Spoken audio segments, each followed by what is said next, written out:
This is a DMT trip report by Mr. Mackey, posted to eroid.org on August 19, 2010. I am 18 years old and I am finishing my senior year at a regular high school that is fairly well funded. I keep a grade point average of 4.6 and I have been in a steady relationship with my girlfriend, who I will call A, for about a year and a half. Over the past several years I have tried many different substances: dextromethorphan, magic mushrooms, LSD, mescaline, MDMA, MDA, DMT, salvia, and ayahuasca. About a year ago, I decided to stop using any drug that was not a psychedelic. I wanted to use them only for spiritual and psychological reasons. I also noticed that my reaction to these chemicals is different from most people. I can stay clear, and I do not feel the usual clouding of the mind. Even when the experience is very strong, I can still think, write, or talk without great difficulty. The only thing that has always bothered me is that I often feel that I could have gone deeper, that the dose was not enough. The one exception was a night last summer when I took 8 hits of a fairly strong LSD tablet. The visual part of that trip was so intense that I felt I finally went deep enough into the rabbit hole. For the past few months, I have been extracting my own DMT from the bark of the mimosa hostilis plant. I have purified the material until the crystals are clear and white. I have smoked the freebase form many times, perhaps 10 to 15 sessions in total. Smoking works, but I have 2 problems with it. First, the whole experience lasts only a few minutes. By the time I am lying down on my bed, the high is already beginning to fade, and by the 4th minute, I am already coming down. Second, the smoke is harsh on my lungs. I run regularly, and I do not want to damage my breathing capacity. I tried the intranasal route once with about 40 milligrams of free-base DMT. That dose produced an interesting effect, but it was nowhere near as intense as a smoke dose of the same size. My friend Kay and I talk a lot about psychedelics, especially DMT. We both read a lot of Terence McKenna, including True Hallucinations and The Invisible Landscape. When I told Kay that the intranasal route had worked well for me, we began to plan a session together with our other friend B and with A, who agreed to stay sober and keep an eye on us if anyone needed help. I decided that I would try to go as deep as possible to see what the limits of my mind are. A joke's that I will get burned badly because I have had so many positive trips, and that thought stayed in my mind as a reminder that I would need a lot of mental focus. And I spent the day together before the session. We relaxed, listened to music, and talked about nothing in particular. I also ran a track meet that morning and set a personal record of 2 minutes and 9 seconds for the 800-meter race. The run left me with a calm, almost euphoric feeling that lingered into the afternoon. I felt that the combination of a good mood, a loving partner, and a sense of physical achievement would put me in a good headspace for the journey. When it was time to leave for Kay's house, I put the pre-weighed doses into my pocket. The house has a large basement with a bathroom, which we prepared in case anyone felt nauseous. We gathered pillows, blankets, and a small glass coffee table that we would use as an altar for the DMT. While we waited for B and M to arrive, we talked about past experiences. Kay described a high-dose mushroom trip he had taken a few weeks earlier. M had just finished a school project on ayahuasca and psychedelic snuff used by Amazonian tribes. He wanted to watch and listen, and we thought it would be helpful to have a sober person around in case we needed to calm anyone down. When B arrived, we placed the doses on the glass table. K and B each took 30 milligrams, their first time with the intranasal method. I measured out 100 milligrams for myself. I have taken lower doses before, from 30 to 60 milligrams, and they were intense but never gave me the breakthrough I was looking for. Holding the white powder in my hand, I felt a rush of adrenaline. It was a pleasant rush, the kind that tells you are about to step into something big. We sat for about 5 minutes and meditated together, thinking about our intentions. I wanted to see the boundaries of my mind, my soul, the universe, and human existence. I wanted to break through, and unlike my smoked trips, I wanted to bring something back, any piece of insight that I could hold on to. Em arrived a few minutes later, and we all took our positions. The room was quiet. The air smelled faintly of the pine cleaner we had used to wipe the table.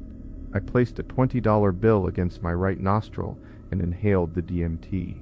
The burn was sharp, the most painful thing I have ever snorted, but it was not as bad as I remembered from my first attempt. I sat on a pillow with my back against the wall, holding A's hand. After 2 minutes, I felt the first change, a subtle buzz that seemed to pull my body down like a magnet. My muscles felt heavy, as if gravity had increased. 2 minutes later, I began to see patterns on the walls. Tribal shapes, geometric lines, and shifting colors appeared over the plain plaster. I asked my friends if they felt anything. B said nothing. K was smiling widely and said, "I am definitely off baseline." I was surprised. I was moving faster and deeper, and they were still in the first phase. I reminded myself that I was taking a dose 3 times larger than theirs, and that I have always been more sensitive to these chemicals. The room continued to warp. Waves of orange and red dripped down from the top of my vision, spreading across everything. A low carrier tone began to hum in the background. At first it was faint, like a distant radio, but as the experience grew, it became the only sound I could hear. The hum was metallic, and it seemed to vibrate at the same frequency as the visual patterns. Sounds around the room turned into colors, and the colors turned into sounds. I felt the walls breathing. Around the 10-minute mark, Kay turned off the lights, leaving only the bathroom light on. I lay down in A's lap, my head resting on her thigh. She gently rubbed my face. Time seemed to stop. I entered a void that had no sense of time, space, or individual perception. I was a sea of color, an ocean that was both everything and nothing. My sense of I dissolved. I felt a collective awareness that included every part of my personality, every memory, every feeling, all blended into one. I was standing on the edge between nothingness and everything. The last thing I remember before losing the ego was my body lying in A's lap. My breathing was heavy, though A told me I was breathing normally.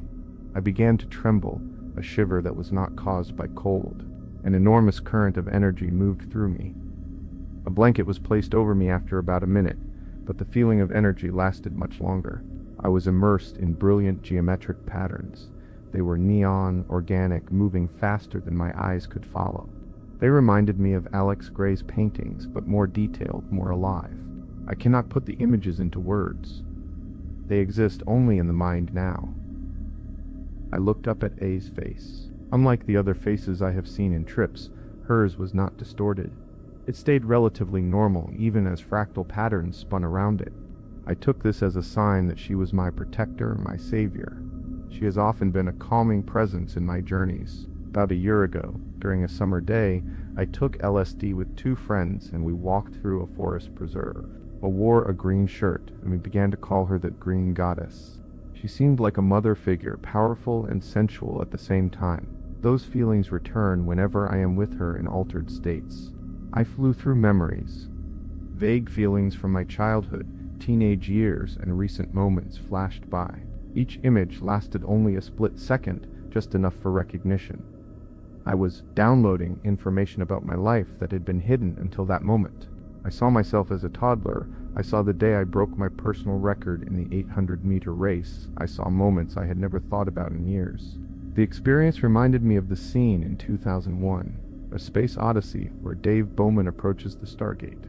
I felt I was accelerating faster than any expectation, beyond the limits of what I thought could be intense. Just as I felt I might lose control, I realized that I never had control in the first place.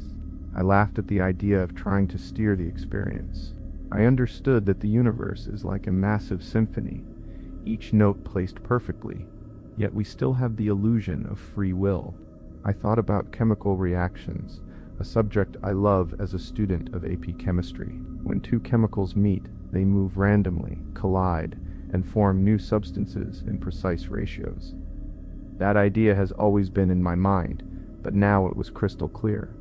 The randomness of individual molecules leads to an exact outcome, just as our choices seem random, but produce a specific pattern in the larger picture. I felt a deep sense of peace. I looked up at A again, and she smiled. She began to move her hands in front of me, making mudra-like gestures. Her hands changed colors, shimmering like the patterns around us. I felt alive, as if I had tapped into a reserve of pure electrical energy that coursed through every cell. Came over and sat next to me. I went to check on B. who was still deep in the experience. B told A that she did not want to leave and that she was seeing streams of Aztec color. K was able to talk, though his voice trembled with amazement. I explained to him my idea of predetermined free will. He said he felt he could have taken more, that this glimpse showed him the potential of the molecule. I offered both K and B another 100 milligrams to split between them. After that, we decided to leave. I was still feeling heavy visual effects, so A drove us home. When we arrived, we lay in bed and talked about everything that had happened. We have a close bond, and on many occasions we have experienced something that feels like telepathy, though it is not exactly that. For example, on a previous smoked DMT trip, I heard a deep drum beat and a low human voice singing. When I opened my eyes, I realized the sound seemed to come from A's heart just a foot away from me. When I became sober, the sound disappeared, but the feeling remained. After the night, I slept very well.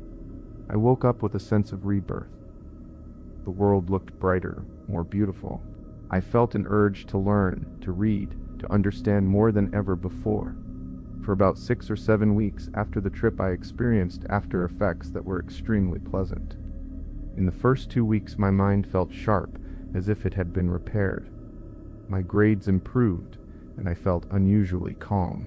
I could see the consequences of my actions more clearly, and I felt more patient. My relationship with A grew stronger.